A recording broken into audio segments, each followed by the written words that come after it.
Boa noite, pessoal. A gente está uns minutinhos ainda adiantados, mas já estou conectando aqui, porque hoje a gente está com um sábado lindo, né? Num mês de carnaval, o pessoal é, acaba aproveitando para se reunir com família, descansar, mas nós, pacientes, a gente não para. E não só nós, como os nossos queridos parceiros e voluntários, médicos, aqui como hoje nós estamos com o doutor Rodrigo Novaes. Boa noite, doutor Rodrigo. Boa noite, Marli, tudo bem? Tudo bem? Obrigada, viu, por você estar aqui. Vamos só deixar o Instagram começar a entregar, né, a live e chamar o Uhum. pessoal, mas então, por enquanto eu vou falar, dar uns recadinhos, falar um pouquinho mais aí sobre a nossa live, sobre o que que a gente vai conversar, né? Uma live tão pedida, tão necessária, tão importante esse tema, né? Eu acredito que a mente sã leva a gente para qualquer lugar, né, doutor? Então, não, já sei, não é para eu te chamar de doutor, você já me falou. Por favor. É o costume, né? É o Fica muito costume. formal. Muito formal. Mas, enfim, mas tudo bem, vou te chamar de você. Tá bom. E eu acho que a mente, corpo e espiritualidade, eu acho que tudo é muito forte, né, na vida da gente, em todos os sentidos, e essa live tem essa intenção.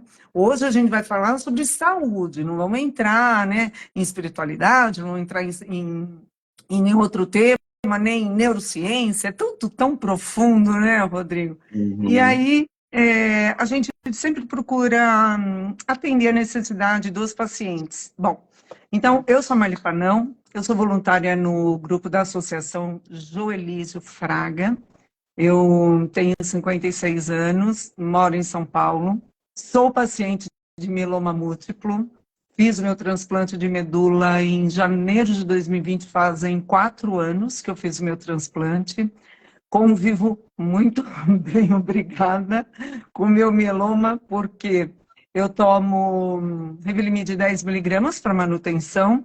E falar rapidinho até sobre esse assunto, né? Emocional, psicológico, a saúde mental.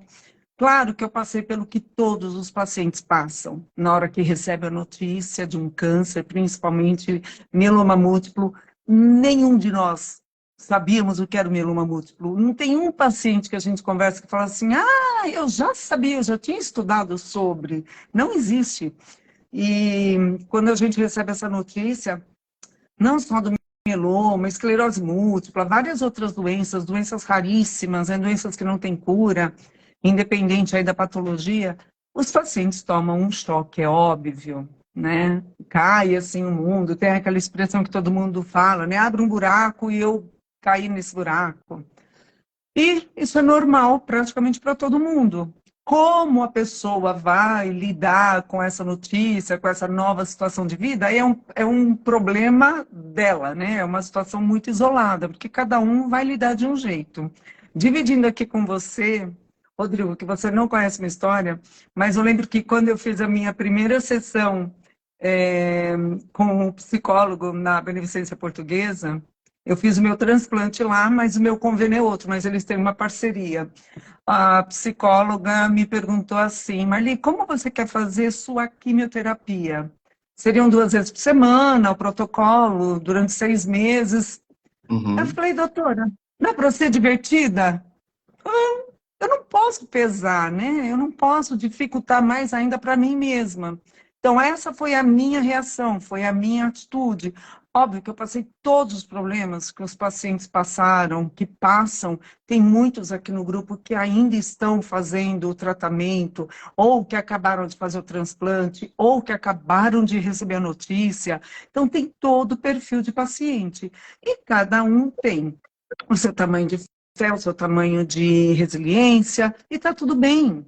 E com o tempo, a gente amadurece, a gente vai trabalhando isso, vai convivendo, a família, os cuidadores. Então, quando a gente pensou no tema, que aliás faz tempo que a gente está querendo fazer esse tema, né? A Jolice falou, Marli, é tão importante, né, que a gente ajude os pacientes, e a gente vai vendo ali as mensagens nos grupos, são mais de 300 pessoas, né, que acabaram de chegar, outros não, e cada um faz o seu comentário, a sua superação ou a sua dificuldade, e são vários fatores que pegam demais ali. Antes da gente entrar na live, nos temas especificamente, eu vou passar a palavra para você, Rodrigo, e vou te pedir gentilmente que primeiro você se apresente para nós, por favor. Ok. Em primeiro lugar, eu queria agradecer, né, demais a Associação Gelísio, a você, Marli, desde o nosso primeiro contato, sempre muito educada, sempre muito agradável, né, e, enfim, a Márcia, né, que é a nossa representante aqui da associação, a Márcia tão querida, sempre em contato comigo também, e agradecer a todos que estão aí na live no dia de hoje. Como eu te disse, né, quando a gente marcou, a gente sabia que seria um sábado de carnaval, e o sábado de carnaval concorre com uma série de outras coisas, né, como, por exemplo, os bailinhos, as viagens em família, até mesmo estar em família, né, assistindo alguma coisa. Então, as pessoas que vêm, realmente eu quero agradecer de verdade, principalmente, assim, um agradecimento especial ao Joelísio, né, que é uma pessoa tão querida, um guerreiro aí, eu conheci o Joelísio através da Márcia, né, depois eu vou contar como foi minha história na associação, para entrar na associação, mas agradecer ao Joelísio também por, apesar de tantas coisas que ele desenvolve, né, tanta coisa que a gente vê o Joelísio fazendo, ele sempre tem, assim, um espacinho para conversar com a gente, ó, ele já mandou mensagem também antes, tá bom? Muito obrigado a todos vocês. Vou me apresentar, meu nome é Rodrigo Moraes, eu sou psicólogo clínico, né, sou formado pela Universidade Bandeirantes de São Paulo, eu sou de São Paulo, Marli, moro em Lins há 7 anos, né, eu sou do ABC Paulista, me formei aí, fiz a minha pós-graduação também, a minha primeira pós-graduação aí em terapia cognitivo-comportamental. Trabalhei por muito tempo com autismo, então eu venho de um histórico aí de mais de 10 anos trabalhando com TEA, né, trabalhando com análise do comportamento aplicada ao TEA, e depois disso fui para a clínica, né, terapia cognitivo-comportamental, tenho algumas formações, entre elas formação em terapias comportamentais de terceira onda, em terapia de aceitação e compromisso, que hoje é a terapia que eu pratico no consultório, aqui na clínica, e estou atualmente fazendo uma pós-graduação pela PUC do Paraná, em neurociência, psicopatologia e comportamento, né? E estou com o meu mestrado de 1 ano trancado para fazer essa pós, porque eu estava fazendo um mestrado pela Fundação Ibero-Americana, né, de Santa Catarina, e aí eu tranquei o mestrado para fazer a pós-graduação, que era algo mais útil no momento para mim aqui na clínica. Só um minutinho, Rodrigo, por favor. Gente, eu passo uma mensagem no grupo falando, a agenda dele é muito complicada, ele abriu a agenda dele para nós hoje. Eu nem sabia dessa história toda, meu Deus. Olha, eu tenho que agradecer muito mesmo, porque o que você está fazendo hoje... E você trabalhou o dia inteiro, seu primeiro paciente às 9 da manhã até agora, né? Isso, o meu último paciente foi às 17 horas, né? Eu saí, Uhum. fui no mercado rapidinho, comi alguma coisa, voltei, escovei os dentes e vim aqui para fazer a live. Mas estou muito Tá bem? feliz, fechando a jornada de trabalho dessa semana, e não é peso nenhum, viu, Marli? Falar de psicologia para Sim. mim é um prazer absurdo, porque a gente precisa divulgar a psicologia enquanto ciência, né? Divulgar a psicologia para as pessoas que não sabem o que é psicologia. A psicologia é muito recente no Brasil ainda, né? Nós temos aí uma história de menos de 100 anos de psicologia no Brasil.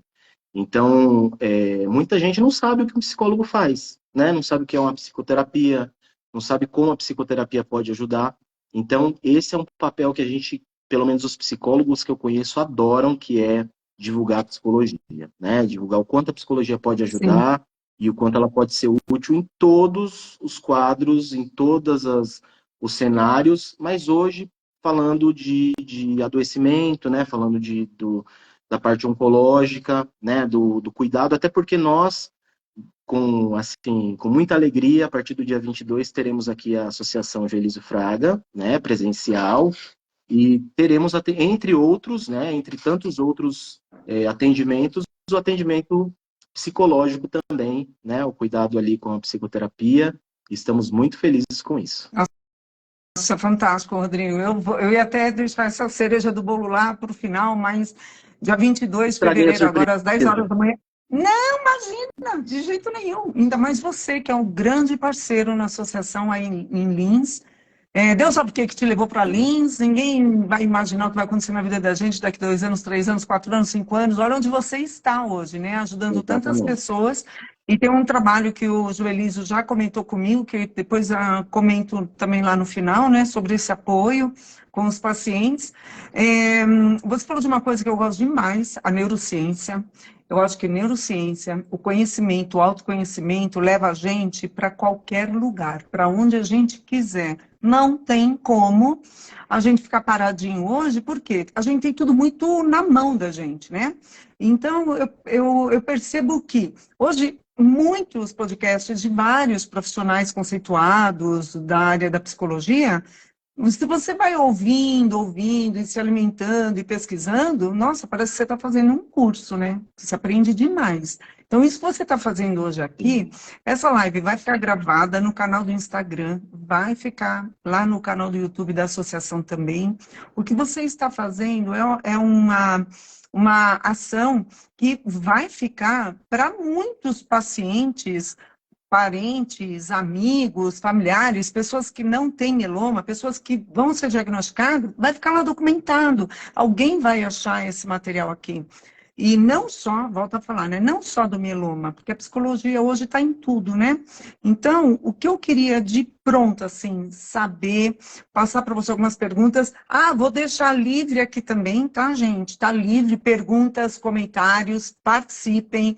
Podem depois lá, quando vocês verem no canal do YouTube, dar um like aqui, divulgar, encaminhar para as pessoas. E essa participação, essa troca, né, que a gente tem aqui é muito importante e isso faz com que cada vez mais se duplique essa informação. Então, a primeira coisa que eu quero falar com você é sobre o que é saúde mental, Rodrigo. Muito importante falar isso, né? Porque a saúde mental, assim, Marli, nós viemos de um contexto, né? Se a gente pegar a história da psicologia, da psiquiatria, principalmente, né? Que é uma ciência mais antiga, você vai ver falando de saúde mental por diversos ângulos, né? Mas, atualmente, a própria Organização Mundial da Saúde, ela trata a saúde mental de uma forma muito querida e muito, assim, adaptativa. Porque saúde mental, se a gente pegar o termo saúde é ausência de doença, né? Você fala em saúde, você pensa em ausência de doença. Então, uma pessoa saudável é uma pessoa que não tem nenhum tipo de patologia ou que tem uma patologia e controla isso através do tratamento. Mas, no caso da saúde mental, o que acontece? A Organização Mundial da Saúde, nós, psicólogos, tratamos a saúde mental como algo mais amplo, né? A gente não fala só de adoecimento.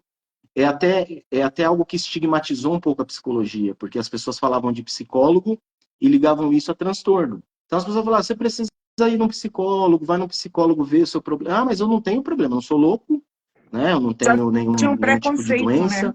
As pessoas ligavam um preconceito, mas um preconceito porque a história da saúde mental, ela tem esse viés mais de cuidar de doença, de patologia, de transtorno, mas ao longo dos anos, isso foi se modificando, né? E hoje a saúde mental, ela trata, se eu tivesse que resumir ela, né, seria qualidade de vida e felicidade. Então, quando nós falamos em saúde mental hoje, nós falamos em felicidade, né? E o que é felicidade, já que a felicidade é algo tão subjetivo? Felicidade é você ter uma qualidade de vida, ter uma qualidade de relações, ter uma qualidade no trabalho, né? A psicologia, ela tem uma função social também, porque nós acreditamos que é impossível ter saúde mental sem ter o mínimo de qualidade de vida, de saneamento, né? De nutrição. Então, saúde mental hoje para nós psicólogos e para a Organização Mundial da Saúde, que é o órgão que regulamenta isso, trata de qualidade de vida, trata de lidar com, às vezes, o adoecimento de uma forma mais complexa, e não apenas olhando o sintoma, não apenas olhando o adoecimento em si, mas olhando aquele sujeito que está adoecido como um indivíduo que é multifacetado, né? É um indivíduo que ele tem a vida dele dentro de casa, ele tem a vida dele no trabalho, ele tem a vida dele nas relações. Então, saúde mental é esse conjunto de coisas, né? A gente pode falar que é um bolo recheado de diversos ingredientes. E quando a gente fala de saúde mental, você falou de neurociência, né? A gente está falando de tudo, inclusive do adoecimento, né? Inclusive do sofrimento humano, porque a gente vai falar sobre isso. O sofrimento humano é algo tão presente na nossa vida quanto as alegrias, né? Nós temos, eu costumo falar para os meus pacientes que a gente tem aí uma porcentagem muito dividida e às vezes essa porcentagem perde um pouco do sofrimento que a vida traz para os prazeres que a vida traz. Então, às vezes, a gente tem até mais sofrimento na vida do que prazeres. Então, o sofrimento faz parte e a psicologia, ela trata a saúde mental como uma probabilidade da pessoa conseguir viver mesmo em meio ao sofrimento. Ter qualidade de vida, mesmo em meio ao sofrimento, aprendendo a lidar com o seu sofrimento. Resumindo aí, fazendo um resumão de saúde mental. Você sabe que essa palavra qualidade de vida, às vezes parece até meio clichê, né? Tem gente que fala assim, ai, falam tanto em qualidade de vida, ai, mas eu trabalho tanto, ou eu não tenho dinheiro, ou é tudo tão caro, é tudo tão difícil, eu não tenho acesso. Primeiro que ter acesso, hoje o acesso está muito disponível para muitas pessoas através do digital, né? Então, acabei até de ver aqui no grupo, alguém não tem Instagram, mas o filho tem, o cunhado tem, o amigo tem, entra pelo Instagram dele, o canal de YouTube, nunca entrei, começa a entrar, vai buscar essa informação. Algumas cidades de interior, ou algumas cidades muito pequenas e de algumas regiões do Brasil, ela não tem total mapeamento do Ministério da Saúde também com algum tipo de apoio. As pessoas às vezes têm que sair daquela cidade para outra. Até isso que a Associação Julius Fraga está fazendo aí na sua cidade, né, em Lins, que vai dar todo esse apoio para as cidades da região, né, Jaú, São José do Rio Preto, enfim. Todo mundo que quer ter essa qualidade de vida hoje, ela busca isso. Mas nem que seja de colocar um chinelinho no pé, ou um tênisinho velho, ir na praça perto da sua casa e olhar, senta num banco, vai olhar uma senhorinha que está lá todo dia passeando com o cachorrinho, vai olhar o passarinho, o céu, uma garoinha. São coisas tão simples também. Eu falo garoinha porque aqui em São Paulo choveu pra caramba, nos últimos 15 anos não foi nada de garoinha, né? Mas são coisas simples que a gente consegue sair daquela rotina, tirar o foco só do que a gente acha. Eu não tenho dinheiro para ir no teatro, eu não tenho dinheiro para ir no cinema, eu não tenho dinheiro para viajar, eu não... As pessoas misturam muitas vezes a qualidade de vida com você buscar algumas soluções para você passar a ter essa qualidade de vida, né? E a gente não pode abrir mão disso. Coisas muito pequenininhas, muito simples, nos trazem isso no dia a dia. Então, tudo isso que você falou sobre a psicologia, como é que o paciente chega para você, assim, que ele toma esse choque. Vamos falar do paciente oncológico especificamente, tá? Estou até avançando um pouquinho aqui, né, nas nossas questões, mas qual que é a situação, como que ele chega para você? Como que você lida com o paciente oncológico, assim, de pronto? Ele vai sozinho, ele esconde da família, ele esconde dos amigos, ou ele não esconde de ninguém, vai todo mundo junto no consultório. Como é que funciona isso hoje em dia? Como que está essa visão da psicologia? Marli, aí a gente tem que analisar, depende muito do caso, né? Porque, assim, quando a gente trata de um adoecimento já de um adulto, de uma pessoa que é adulta e que tem, às vezes, uma autonomia, acontece, às vezes, da pessoa chegar, e já aconteceu nesses vários anos que eu atendo, da pessoa chegar e eu ser o primeiro comunicado, a ser comunicado do adoecimento, né? E a pessoa vir e a preocupação, a grande preocupação dela é como ela vai contar isso para a família. como ela vai contar isso para a esposa, como ela vai comunicar aos filhos, né? Antes de qualquer coisa, porque existe ainda existe aquele estigma, né? Eu quero falar sobre isso também, do câncer ser uma sentença de morte, né?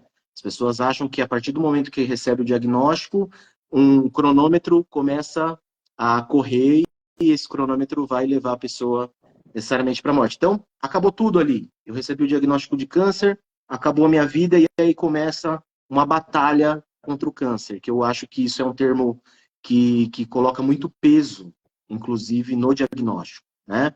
Então, acontece da pessoa vir e não ter comunicado ninguém. Acontece da família vir, às vezes, também já aconteceu. A família vem junto, vem o esposo, os filhos, né? E a esposa. Eu acho que a maior prevalência que eu já atendi no consultório é o câncer de mama, né? Que é o mais... A prevalência maior para mim foi esse. Uhum. Então, vem os filhos, vem... E a gente recebe, Marli, é importante dizer o seguinte, né? Quando o paciente chega no psicólogo, a primeira coisa que a gente vai avaliar é o estado emocional que essa pessoa está, né?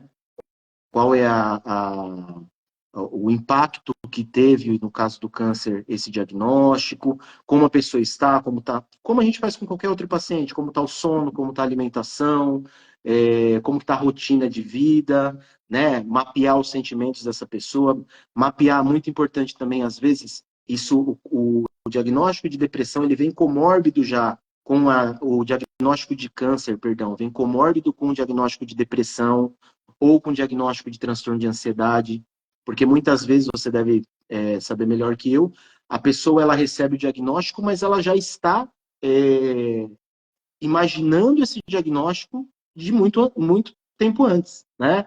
Existem pessoas que ela já começa a projetar o diagnóstico muito tempo antes do diagnóstico realmente vir. Então a pessoa já não está se alimentando bem, já está pensando muito em morte, já está pensando como os filhos vão ficar, já está pensando como a esposa vão ficar. Enfim, é realmente, na cabeça de muitas pessoas, uma sentença de morte, né? A minha vida acabou a partir do diagnóstico. Então, basicamente, quando a pessoa chega no consultório com um diagnóstico de uma doença séria como câncer, ela vem bastante triste, às vezes com bastante ansiedade, às vezes já não está dormindo, e a gente vai mapear tudo isso. Nós não vamos mapear a questão oncológica, porque aí ele vai ter que procurar ajuda do oncologista, né, das pessoas que vão tratar realmente. Nós aí, a partir daí, nós vamos cuidar da saúde mental dessa pessoa, né, da qualidade de vida, das crenças que essa pessoa desenvolveu, e às vezes essas crenças já se comunicam com crenças que ela tem antes do adoecimento, e essas crenças são reforçadas, e a gente vai cuidar disso para tentar fazer com que essa pessoa encare de forma adaptativa o diagnóstico, né? Encare de uma forma, eu não vou usar o termo positivo, porque eu acho esse termo não é um termo bom, né? Mas encare de forma realista esse diagnóstico. Uhum. Quando eu falei que na minha primeira consulta eu falei, pode ser de uma maneira divertida, é que, como eu falei, cada um tem um jeito, né? Mas eu sou um tipo de pessoa assim, pode fazer o que quiser comigo, não precisa me contar qual é o processo. Se eu tiver que extrair um dente, sei lá, eu não sei o que precisa fazer, eu falo, olha, não precisa me contar tudo, faz, o que você precisa, que dia que eu tenho que estar aqui, como vai funcionar aqui a agenda, só me fala isso. O processo, eu não quero ver nenhum instrumento, não precisa me mostrar e não desenha para mim o processo. Mas durante o câncer, eu percebi que, no diagnóstico, e aí que eu ia já ter que começar a fazer, né, as quimioterapia, eu tive uma solução, Rodrigo. Eu comuniquei minha família, eu comuniquei todas as minhas amigas, as amigas do grupo da igreja, por exemplo, né? Uma igreja católica aqui em São Paulo, não sei se você conhece, mas enfim. E aí eu soltei para todo mundo. Ó, meus dias e horários de quimioterapia são tais dias, tais horários. Então a gente fez um rodízio para quem estar comigo. Isso me fortaleceu. Porque sozinha eu tenho certeza que eu não ia aguentar. A minha família estava comigo. Um dia estava meu marido, um dia estava minha irmã, um dia estava minha enteada, outro dia estava... Sabe, sempre tinha alguém e algumas amigas muito próximas. Isso me deu muita força, muita energia. E na hora você tira a cabeça daquilo. Então, o meu box da minha quimioterapia, eu estava isolada de qualquer outra situação que estivesse acontecendo da porta do meu box para fora. E eu sei que tinham muitos pacientes que estavam ali que a família nem sabia que ele estava fazendo quimioterapia. Tinha uma senhorinha que no final, na saída da quimio, um dia numa sessão, ela estava com uma vizinha. E a vizinha me falou, "Né, ela não fala para ninguém, ninguém sabe que ela está se tratando. A gente vem aqui meio escondida." Eu falei, mas e as reações? Falou, olha, eu não sei o que ela faz. Então, é uma decisão dela.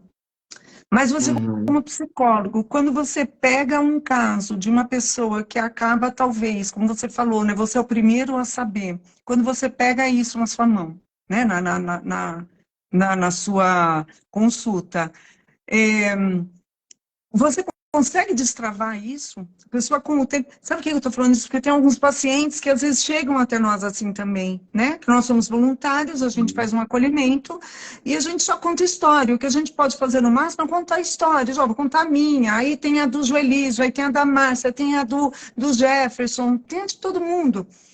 Como é que você lida com isso? Você consegue, em quanto tempo, ou destravar isso? E aí, essa pergunta é muito importante porque a gente já vai também trabalhar algumas questões a respeito de psicoterapia, Marli. É importante que as pessoas saibam que o psicólogo, ele, embora no imaginário popular às vezes fique parecendo que nós somos pessoas que vamos dar conselhos, né? Então, a pessoa às vezes ela vem no psicólogo querendo que o psicólogo aponte o caminho para ela. Me fala o que eu preciso fazer, né? E o psicólogo, na verdade, um bom psicólogo, ele nunca vai se colocar nessa posição, né? Eu nunca vou usar as minhas crenças, a minha visão de mundo para orientar um paciente a respeito do que ele deva fazer. E é óbvio, Marli, quando o paciente chega, eu sei que a rede de apoio, inclusive a Jovira, que é mãe de uma paciente minha aqui, né, tá assistindo e estudante de psicologia também, e ela falou que a rede de apoio é muito importante, perfeito. A rede de apoio é essencial e eu sei disso. Mas eu não posso chegar e falar para a pessoa assim, olha, eu acho que você deveria comunicar à sua família. Não é o meu Sim. papel e eu não estou nesse lugar. Porém, eu estou no lugar de tentar entender quais crenças essa pessoa tem a respeito de dividir esse diagnóstico, de compartilhar o diagnóstico com a família, quais os medos que ela tem. Por exemplo, esse paciente que eu fui o primeiro a saber, ele tinha medo porque ele tinha a esposa, mas ele tinha a mãe, morava junto e a mãe era cardíaca. E ele tinha medo Uhum. da mãe com o diagnóstico ter um piripaque, né?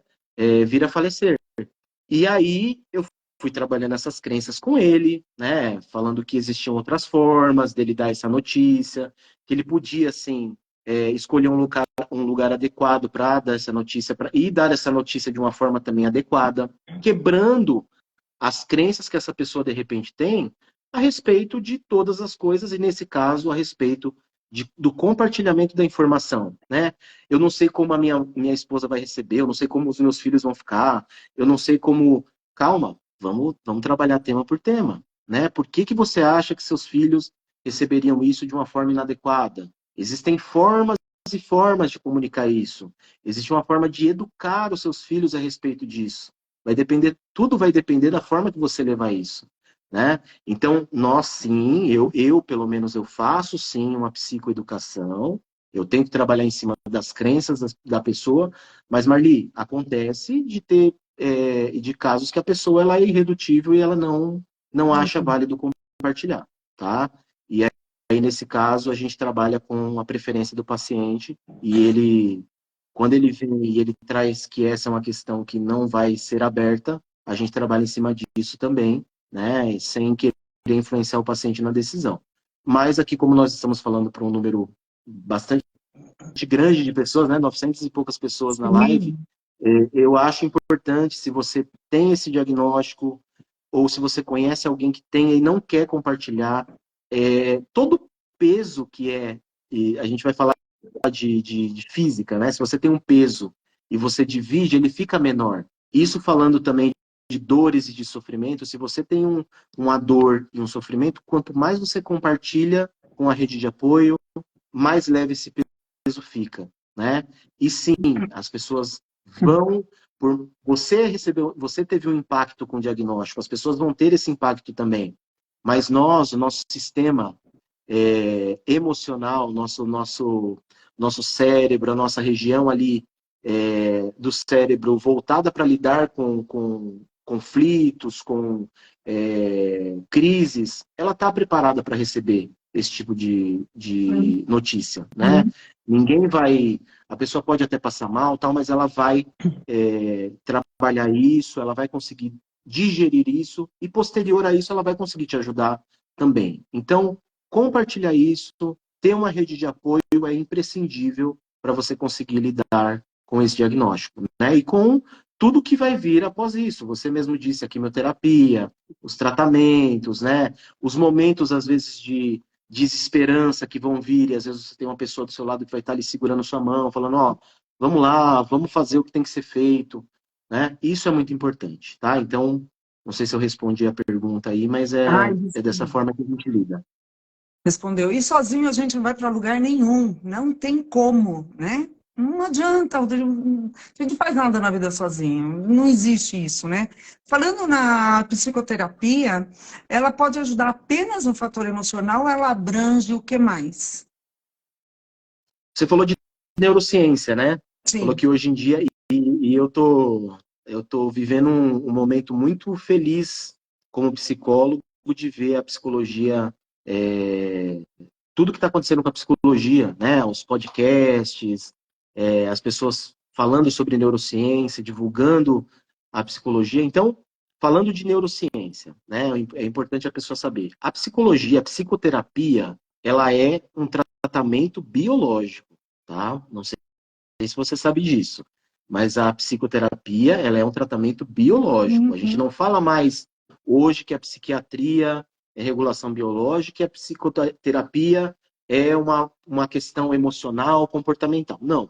A psicoterapia, ela é biológica. Nós temos, por exemplo, Meire, Marli, se a gente for analisar a parte de dor, né? Aliás, a live maravilhosa com a doutora Juliana, a última live, né, que falou Muito sobre boa. dor, que é uma especialidade dela. Nós, falando sobre dor, a dor, ela acontece no cérebro, né?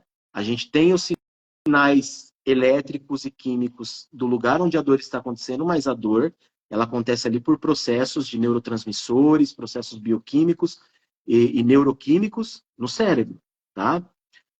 Nosso corpo, o nosso cérebro, ele tem, né, o nosso corpo ele tem uma gama de remédios, eu vou dar esse nome para ficar mais claro, né, que são neurotransmissores, hormônios, enfim, uma série de... E cada um deles tem uma função. Então, nós temos no nosso cérebro, nós temos neurotransmissores responsáveis por analgesia, nós temos neurotransmissores responsáveis pelo entorpecimento, né? pelo adormecimento, por exemplo. Tem o GABA, por exemplo, que é um hormônio, né? Um neurotransmissor inibitório, que vai trazer o sono, vai trazer a sonolência.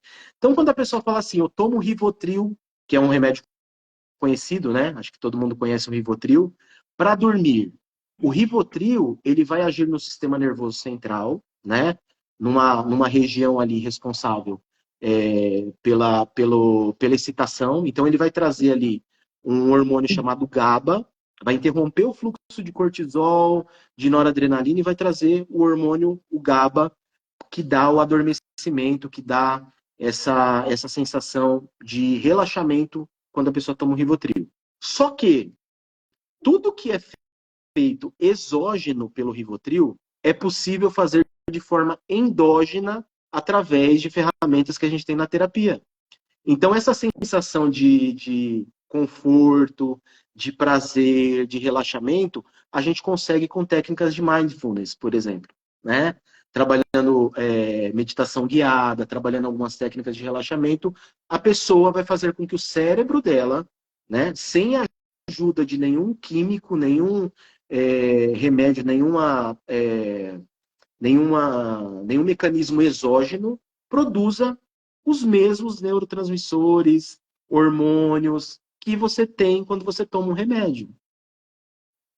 Então, quando a gente fala de psicoterapia hoje, a gente não está falando mais de conversar e a pessoa sair daqui aliviada.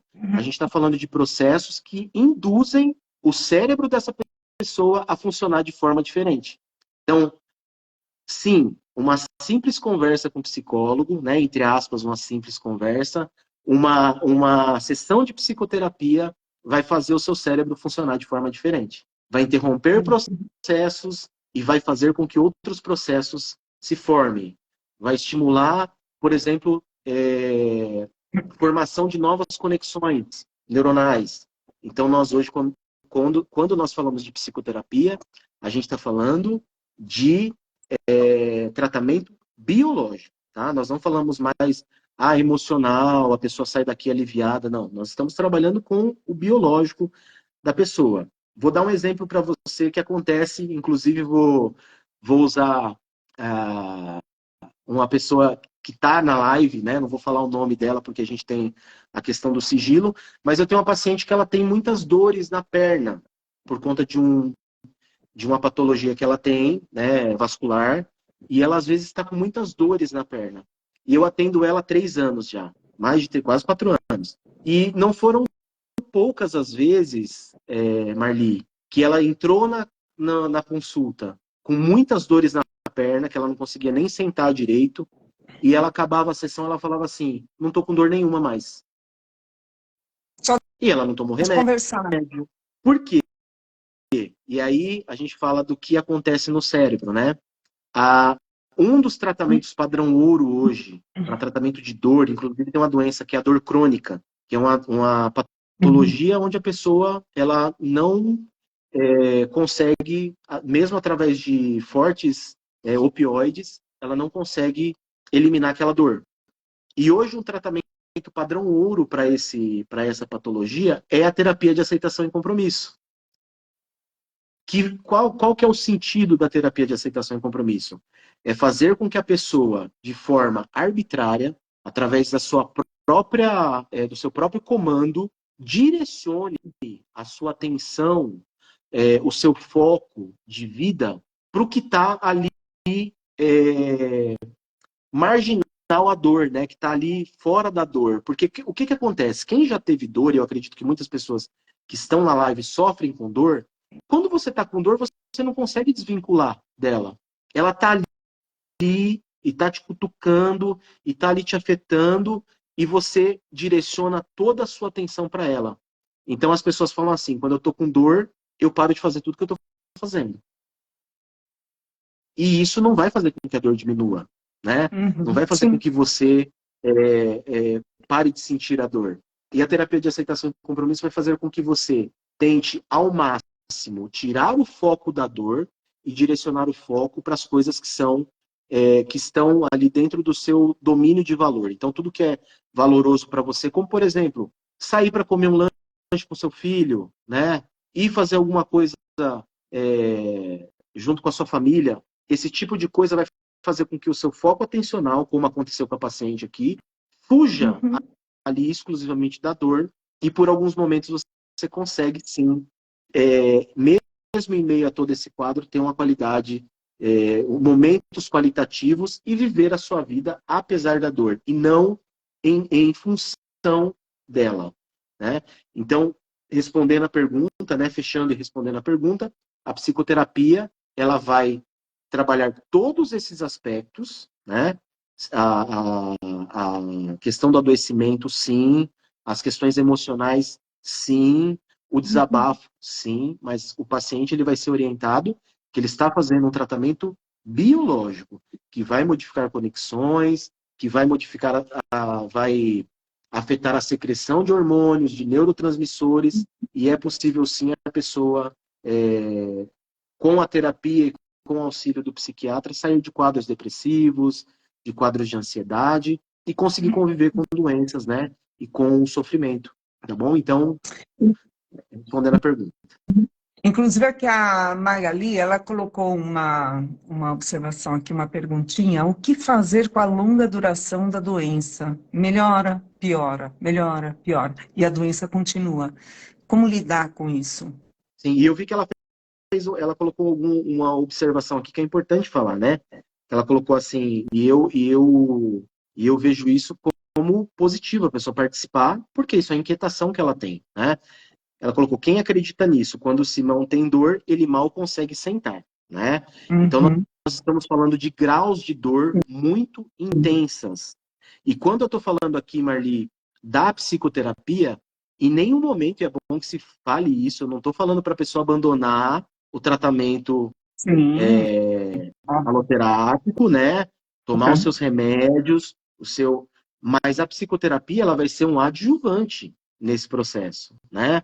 Nós não queremos só, eu não estou querendo vender que a psicoterapia vai fazer com que a dor suma, né? E ainda mais quando é uma dor de grau intenso e tudo mais. Mas a psicologia ela vai ser adjuvante, porque existem dores, por exemplo, que nem com o próprio o tramadol, né? O cloridato de tramadol, o opioide que me fugiu o nome agora, também é muito usado.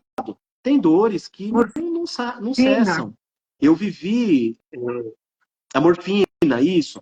Eu vivi em casa em 2005, eu cuidei, né, ajudei a minha mãe a cuidar de um tio meu, um tio muito querido, que veio a falecer, né, de um câncer, e eu lembro que ele tomava a morfina e ele chegava a alucinar, mas a dor não passava. Então, Sim. quando nós estamos falando de dor, não é que vai interromper o tratamento aloterápico, né? Nós estamos falando, o alopático, nós estamos falando de um tratamento para se fazer auxiliar ao tratamento medicamentoso, né? Que vai sim, isso é algo comprovado cientificamente, nós temos diversos estudos robustos, né? Estudos randômicos duplo cego com a questão da dor com a terapia de aceitação e compromisso. Então, respondendo a Magali, né, Magali, a dor, ela faz parte, a gente não está vendendo que a dor é algo simples e que não afete o dia a dia de vocês, mas a gente está querendo trazer informação para que você junte mais uma pecinha ali junto com o tratamento medicamentoso, coloque mais uma pecinha que é a terapia e vai sim poder ajudar, né? Respondendo a primeira pergunta, que foi como fazer com a duração da doença, né, Foi. Marli? O que acontece? A duração da doença a gente coloca como a duração, adiantando algumas coisas que a gente ia falar, né? O adoecimento, ele é tido como um dos sofrimentos humanos, tá? Então, nós estamos falando do mieloma. O mieloma é um sofrimento humano. Um luto é um sofrimento humano também, né? Aí nós vamos falar de graus de sofrimento e tudo mais, mas é um sofrimento humano. Um término de um relacionamento, de um casamento, é um sofrimento humano. Então, para a psicologia e para a psicoterapia, é sofrimento, tá? Independentemente de qual seja, nós vamos adequar o tratamento para aquele quadro do paciente. A duração da doença, e pelo que eu conheço muito pouco do mieloma, tá, Marli? Faz pouco tempo que eu estou na associação. O que eu tenho de conhecimento do mieloma é pelo Joelísio, pela associação, por você, pelas lives, né? Mas pelo que eu sei, o mieloma hoje ele não tem uma cura, né? A gente fala do tratamento, não é isso? Isso Nós temos mesmo. um tratamento. É. tratamento. Então, nós estamos falando, se a gente for colocar aqui num termo bem pragmático, de uma vida, né? A partir do momento que você não tem um time out ali daquilo, você não tem uma probabilidade de encerrar um ciclo, que é o ciclo da doença. A gente está falando da sua vida, né? Quando a gente trabalha com luto, por exemplo, existe uma previsibilidade de 1 a 2 anos para a pessoa conseguir elaborar seu luto. Mas tem casos de luto que a pessoa está 5 anos, 10 anos, vivendo esse luto e não consegue elaborar o luto, não consegue sair desse quadro. Quando a gente fala de outros tipos de sofrimento, por exemplo, a depressão, eu trato quadros de depressão refratária, que ela não tem cura. A pessoa vai se tratar com psicoterapia e remédio para o resto da vida. No caso do mieloma, a gente já parte do pressuposto que é um tratamento para a vida da pessoa. Então, nós vamos adequar a terapia para que a pessoa conviva com essa doença enquanto a cura não chega, que nós esperamos que essa cura chegue um dia, né? Nós estamos na torcida para que isso aconteça, mas nós vamos nós vamos tratar isso como um tratamento para a vida, para fornecer repertório de enfrentamento para a pessoa, para fornecer, no caso que a gente estava falando, repertório para lidar com a dor, repertório para lidar com as angústias ali e com as doenças comórbidas que surgem, né? A depressão é uma comorbidade muito alta nos casos de câncer, né? Os pacientes oncológicos, muitos deles desenvolvem depressão a partir do conhecimento, do diagnóstico. Então, no tratamento da psicoterapia, a gente vai trabalhar em cima disso, né? De um tratamento longo, sem um prazo para finalizar, mas que a pessoa vai aprender a conviver com isso, vai aprender a lidar com as angústias que que vão vir a partir do diagnóstico, e o psicólogo vai estar ali sendo esse psicoeducador que eu falo que nós somos, né? O psicólogo cognitivo comportamental, ele é um psicoeducador, porque ele vai fornecer ferramentas para o paciente lidar com o seu problema, e vamos tocar isso até quando o paciente precisar da gente. Exato, doutor. Como diz o Luiz Carlos, né?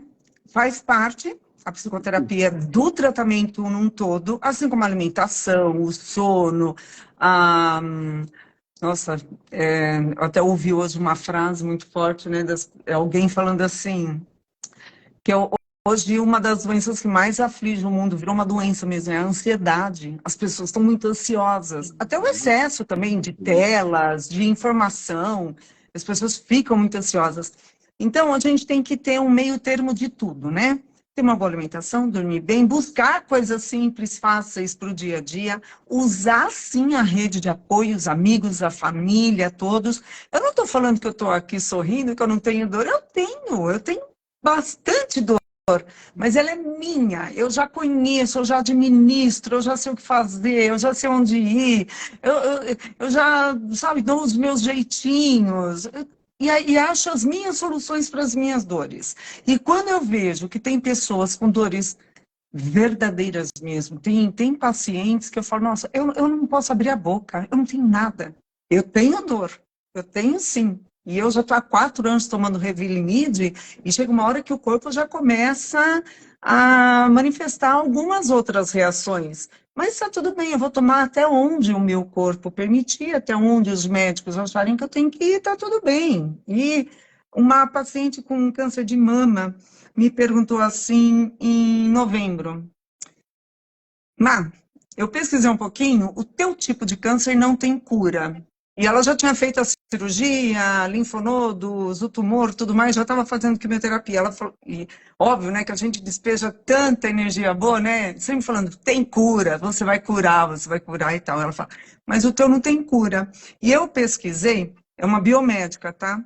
Eu pesquisei e eu vi que o seu, normalmente ele volta, não importa em quanto tempo. Ou pode até ser que não volta o mieloma. O que você vai fazer? Vou fazer tudo de novo. Vamos, eu tiver que fazer quimioterapia, transplante, tratamento. Porque a medicina, a ciência, cada vez mais está avançando. Sim. Hoje, ela mesma, ela está em UK, né, na Inglaterra, no Reino Unido, e ela tem um remédio de tecnologia de ponta que ela está tomando. As dores dela sumiram, porque foi um câncer de mama com metástase. E as metástases dela, em um mês, quase um mês e meio que ela está tomando remédio, já diminuíram. Então, eu sempre falando para ela, procura um grupo de pesquisa, procura um grupo de apoio, ainda mais que ela está em outro país, a família dela, que somos nós, estamos todos aqui no Brasil.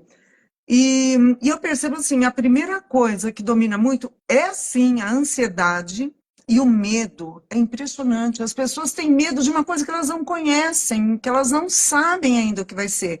Eu acho que você tem o medo de sair na rua à noite, numa rua escura, né? Que você não sabe o que tem ali, um beco, sei lá o que, é uma coisa. Você não, né? Você precisa ter medo, você precisa preservar a tua vida também. Você não vai ser ignorante de sair aí correndo risco com a sua própria vida. Você não vai se jogar no meio de um oceano se você não sabe nadar, imagina, enfim. Mas o medo, eu acho que está predominando muito, as pessoas estão primeiro tendo medo e depois indo atrás de saber como lidar com essa nova situação na sua vida. O que você consegue passar para a gente, Rodrigo, sobre o medo e a ansiedade, que é essa doença que hoje tomou conta do mundo todo, principalmente depois da pandemia, né? do que a gente passou em Uhum. 2020. Sim, a pandemia foi um marco, né, pra gente. Foi. Marli, medo, ansiedade, tristeza, raiva e toda a série de reações fisiológicas, né, que nós temos e que a gente chama isso de emoção, né? Emoção são experiências subjetivas, mas elas produzem essas reações fisiológicas. Então a gente dá o nome das emoções dessas sensações.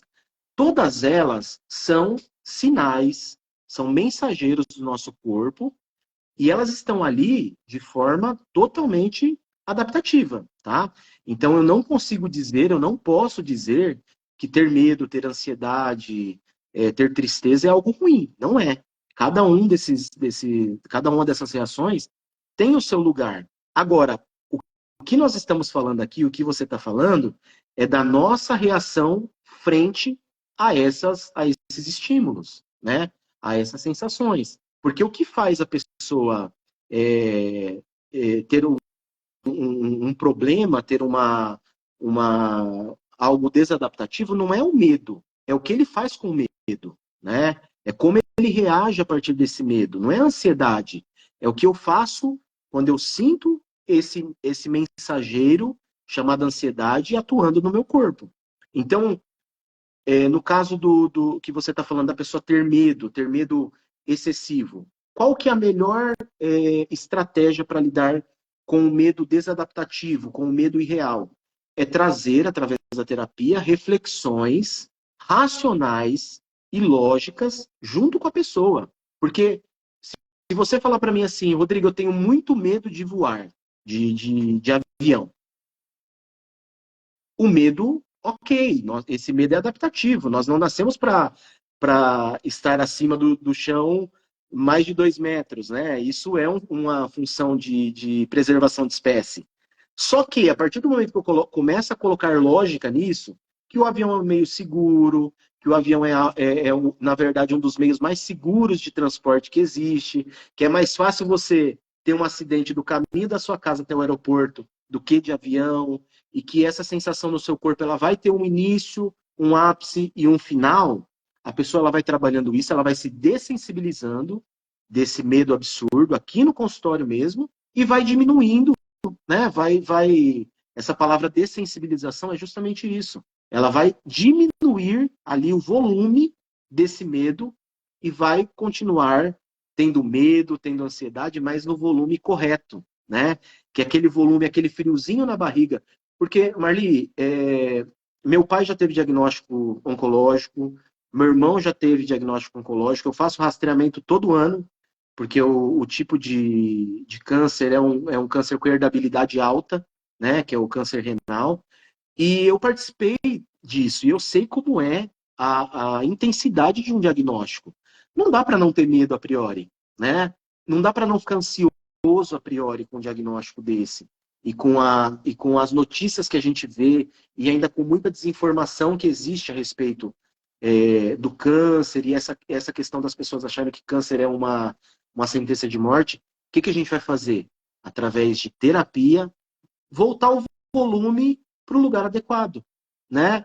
Você vai ter medo, você vai ter ansiedade, mas vamos regular esse volume, vamos aprender a lidar com ele, vamos aprender a lidar com a sua ansiedade, a lidar com a sua tristeza, a lidar com a sua raiva de forma adaptativa. Vivendo assim, a gente vai ter as emoções como mensageiras e não como conselheiras. É uma frase que eu falo para os meus pacientes, né?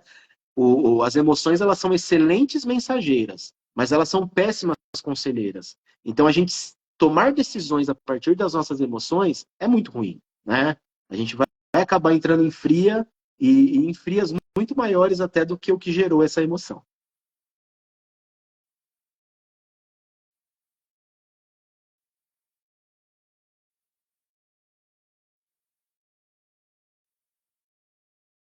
Marli, sumiu o seu áudio aqui para mim. Eu tinha fechado o microfone, por isso que eu tinha sumido. Tá me Ah, ouvindo agora agora? Eu fechei, tô eu ouvindo. estava falando. Bom, então eu vou aproveitar e vou resumir. A gente tem 8 minutinhos de live. Olha, eu estou falando assim de coração. Eu não queria parar. É um assunto que me interessa tanto, eu gosto tanto, eu pesquiso. Eu sempre falo, eu não sou da área da saúde, eu sou paciente, mas como paciente eu gosto de pesquisar.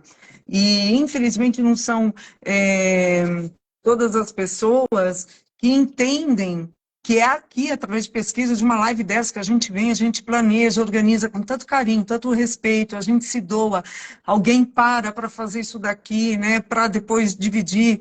Infelizmente, tem pessoas que não querem nem ver isso, porque tem o tabu até para ouvir falar. Eu sei disso, eu sei porque a gente Sim. conversa com muitas pessoas, mas eu tenho certeza que tudo que você falou vai tocar em vários coraçõezinhos, porque é com tanto carinho, tanta atenção, né? Tanto respeito que você tá expondo aqui pra gente, Rodrigo.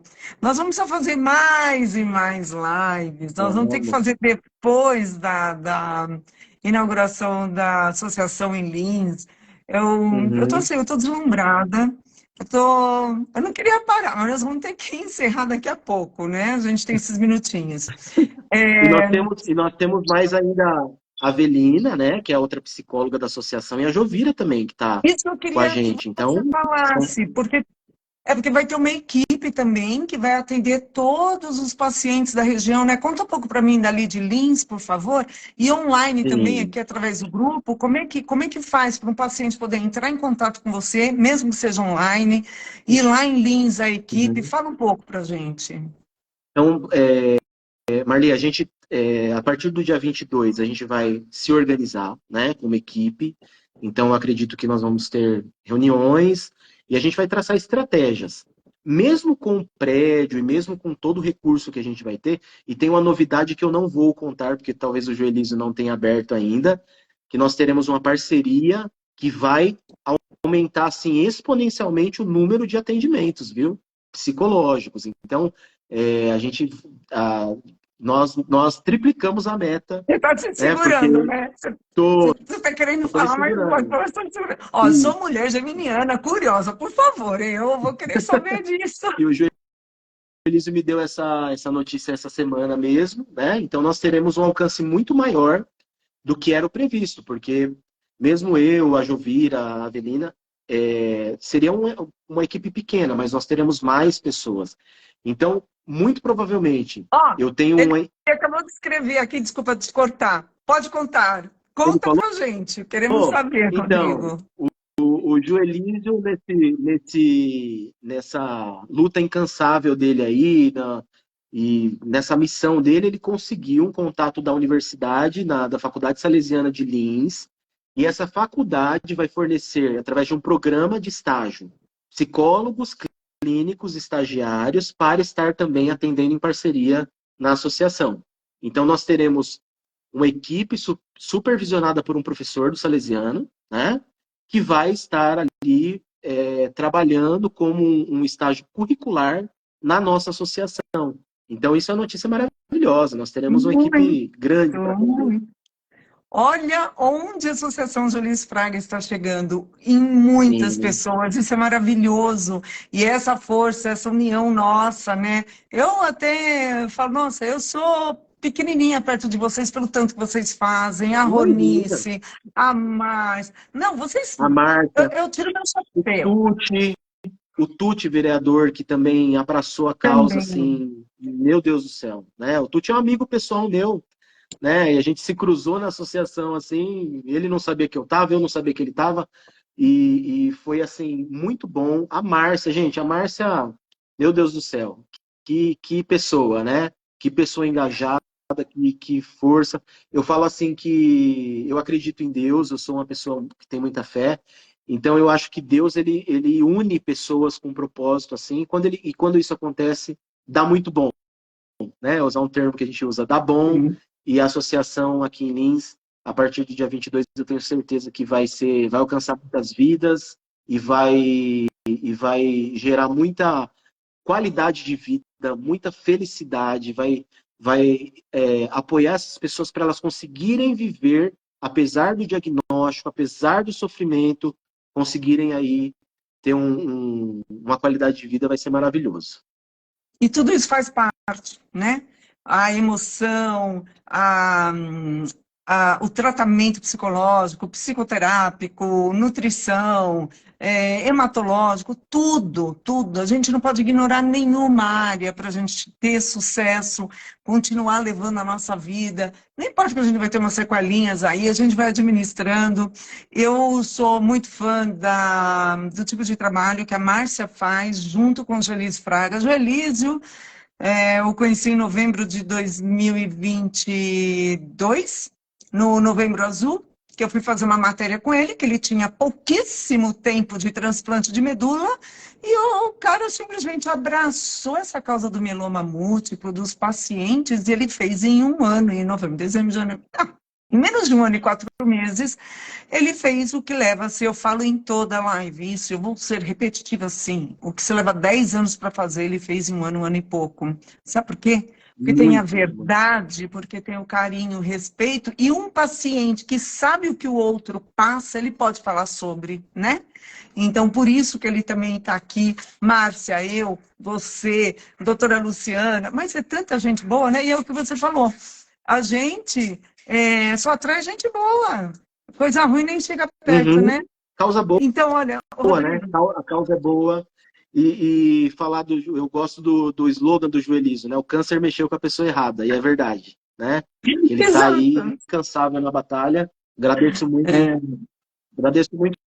a todos vocês, viu? É um prazer enorme estar com vocês, estar nessa causa aí.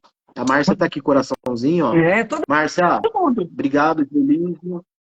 Olha, cheio de elogio aqui para você. Você é querido, admirado. Não vai dar para a gente ler todos os comentários, mas nós vamos ter sim um repeteco. Não tem como ter uma segunda edição, terceira, quarta com você, Rodrigo. Ainda mais você nessa linha de frente também, junto com a Associação Lins. E dia 22 estaremos aí, eu e meu marido, para a gente conhecê-lo pessoalmente, conhecer toda essa equipe. Eu vou te dar um abraço pessoalmente. Com certeza, com certeza. Vai ser um prazer, um grande prazer. Gente, muito obrigada por cada um que esteve aqui presente na live agora. Nós seguramos mais de 900 pessoas online com a gente. Isso é fantástico. Não sábado à noite de carnaval, né? Então, aí mostra o quê? A preocupação que as pessoas estão tendo, os familiares, cuidadores, amigos, pacientes, em achar soluções para ter um tratamento melhor, uma vida um pouco mais calma, né? Mesmo com o mieloma ou qualquer tipo de câncer ou patologia que seja. Então, Rodrigo, olha, um beijo grande, até dia 22. Pessoal, muito obrigada por todos vocês que estiveram aqui com a gente. Obrigada, gente. Tchau. Tchau.